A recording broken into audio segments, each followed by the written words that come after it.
Welcome to Florida Appeals Journal. I'm Jennifer Carroll, and each week we're going to visit three areas. First, we're going to take a look at the big case, a significant case out of Florida's appellate courts. We'll take a look at it, look at its holding, and analyze its impact on practitioners here in our state. Second, we want to look at key issues, the big issue, and we'll have a different one each week, that are extremely important and they affect all practitioners, trial and appellate attorneys in all the courts. And finally, we're going to wrap up with courtroom savvy section, which is really our practical courtroom tip of the week.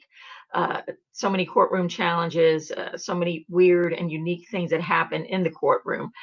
So we're going to try to address those and give all of us some preparation on how to deal with those unexpected situations. So the big case for this week, we have to start, since this is our first journal entry, is the Florida Supreme Court's decision regarding the right evidentiary standard to apply to admission of expert testimony, which most of you probably know that by now. It's now Daubert in the state of Florida. The case site that you need, the opinion came out in May of 2019 of this year. It's 2019 Westlaw 2219714, in rate amendments to the Florida Evidence Code.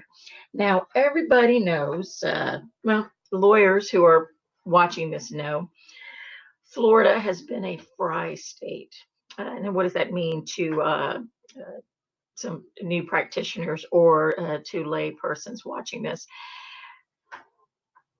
You have expert testimony, and if you have it on novel scientific issue, not all expert testimony is admissible. So there are tests that the Florida courts, U.S. Supreme Court, all the courts administer to determine if it's reliable enough to get in front of the finder of fact and in front of a jury. Typically, courts have used the FRI test, and under the FRI test, here's the standard. And I'll quote it so it's very clear.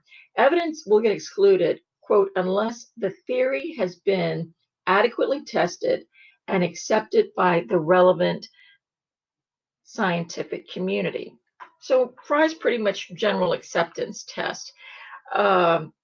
And a lot of times courts have deemed that to be stricter than Daubert. Daubert uses the trial judge as a gatekeeper. Many experts think it's more liberal, more lenient. It uses 4 factors. And I'm not going to go through all 4 of them. They're in all the cases. But the general difference, when you look at FRI generally excludes expert evidence where the general acceptance of the theory is low. Daubert, on the other hand, you can have low general acceptance, but if the scientific foundation is strong, that evidence can still get in. That's the fundamental difference when you're comparing the two. So what you had in Florida was typically a FRI state. In 2013, our legislature decided to pretty much make it a Daubert state, and they enacted legislation saying that Daubert would now apply. That was in 2013. The Florida Supreme Court got wind of that and said, no, that's our ambit, Florida legislature. We have exclusive rulemaking authority, and decision on what standard we're going to apply under our evidence code is going to be up to us. So in the Delisle case, and you should have this in your repertoire, the Delisle v. Crane Co. That's 258 7th 3rd 1219, and that's Law 2018. It's the Florida Supreme Court. That's when they looked at Daubert, said, we have some unconstitutional infirmities here. We're going to reaffirm the FRI test. So in 2013, they do that. And then in the case that I told you about, which is really their amendments to the Florida Evidence Code just this year, they said, no, we are going to recede from the court's prior decision not to adopt the legislature's Daubert amendments to the Florida Evidence Code and to retain the FRI standard. All right, so that's That's the law now in Florida. I recommend you read this decision, and there was a very strong dissent in that case. But the rationale by the Supreme Court ultimately decided that the quote grave constitutional concerns they previously had are unfounded. So it does not violate, Daubert does not violate the Constitution. And I want to emphasize they do not decide in this rules case, because that's as far as they went, the constitutional or other substantive concerns that have been raised about the amendments. Those issues must be left for proper case or controversy, which means case by case basis, those cases will make it up to the Supreme Court in due time. But it was interesting, the Supreme Court stated that the Daubert amendments remedy deficiencies of the Frye standard, and quote, whereas the Frye standard only applied to expert testimony based on new or novel scientific techniques and general acceptance, Daubert provides that the quote, the trial judge must ensure that any and all scientific testimony or evidence admitted is not only relevant, but reliable.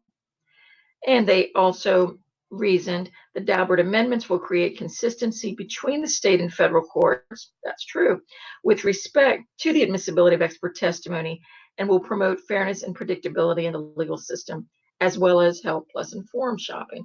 So I encourage you to read the rationale.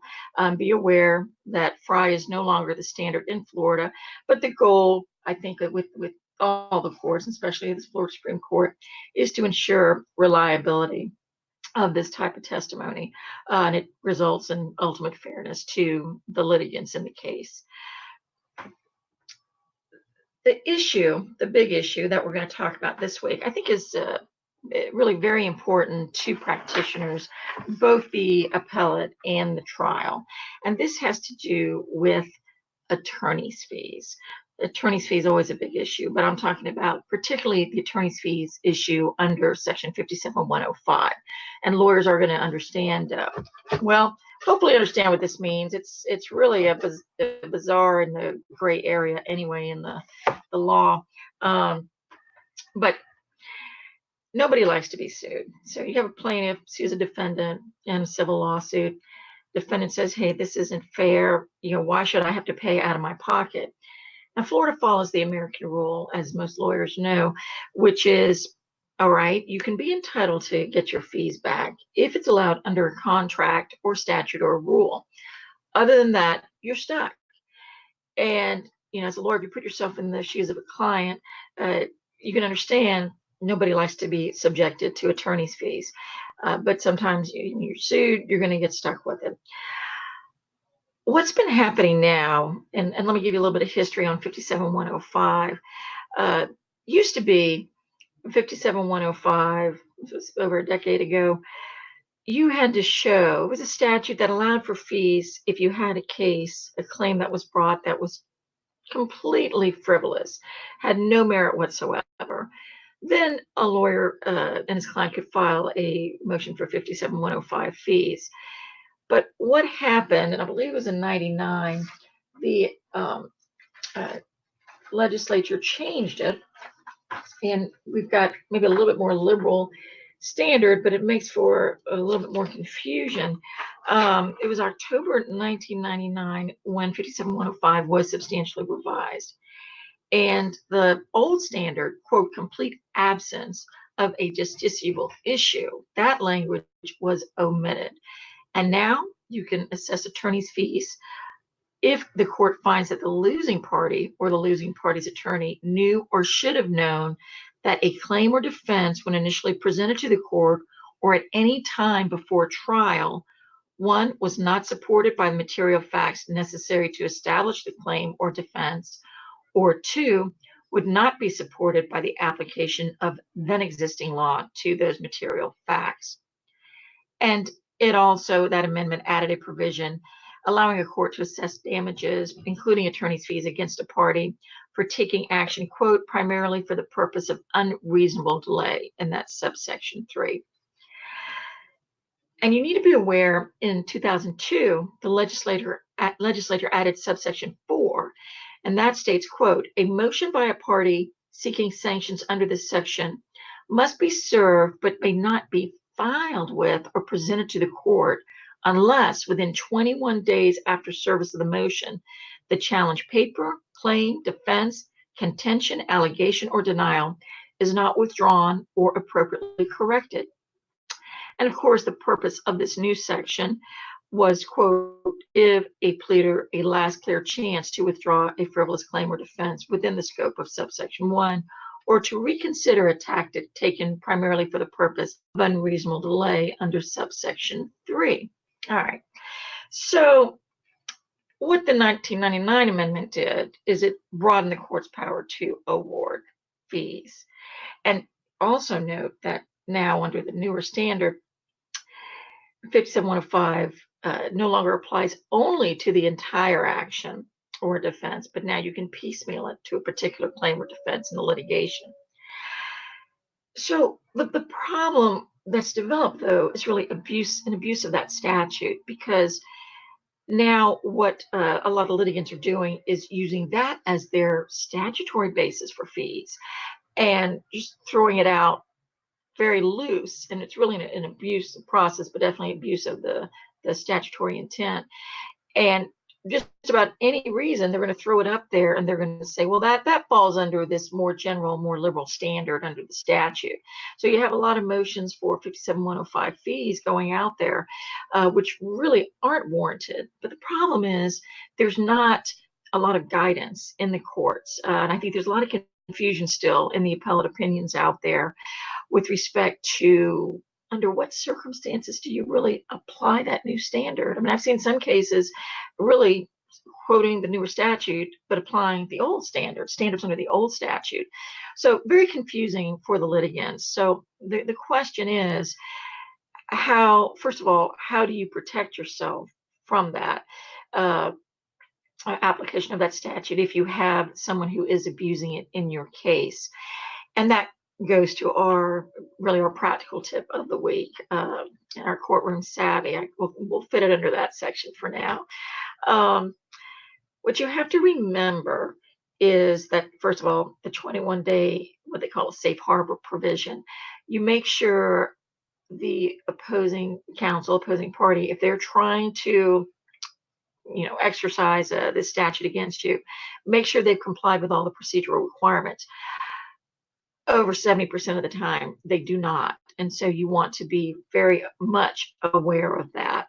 And there are several cases out there that delineate many of the other procedural hurdles that they have to go through. But the big one is the 21-day. And just so you know practically how that works, and maybe you want to file it against somebody, but it's legitimate from your perspective, if it is very much so a very frivolous claim. And those, of course, happen. And that's when this really can be applied, but you want to do it consistent with the intent of the statute. And it's fair to everybody involved. But the litigant has to do a letter, send the letter with the motion attached. So you serve that on the party that you're going against. And you have the letter explaining why you recommend them withdrawing their claim or their defense. And you say, if you don't do this in 21 days, then under the statute, I'm going to have to go ahead and file this motion. So then a lot of times you will have, if it's, a strategy the other side was taken, they decide, well, I don't want to risk that. Many times they will go ahead and withdraw the claim or the defense. Often they will not. And then you just have the time expires, and then when the prevailing party is determined down the road, you have your motion filed, and you may be able to obtain fees under that. But again, there are procedural requirements even in what you put in the motion. And for example, there's, I think, fairly recent case law out of the Fourth where, let's say you have another ground and you want to do another motion, you still have to follow the safe harbor requirements and allow the 21 days and really do the whole thing over again. So that's, in a nutshell, a practical tip on how to handle that. And there's really a lot more that you can rely on also. I think that's it for this week. I think we've covered some of the, I think, really hot hit case, a very hot issue now. And I think that the practical effect is if we try to do everything right and square with the intent, I think it keeps justice moving forward, the justice system moving forward, and keeps costs down for all the parties and the attorneys involved. I invite you to email us if you have any issues that you would like to have us review in upcoming weeks as part of our journal. And certainly, if you have any questions, feel free to contact us. Thank you again for taking the time and checking out what we have in our journal. And I look forward to seeing you next week.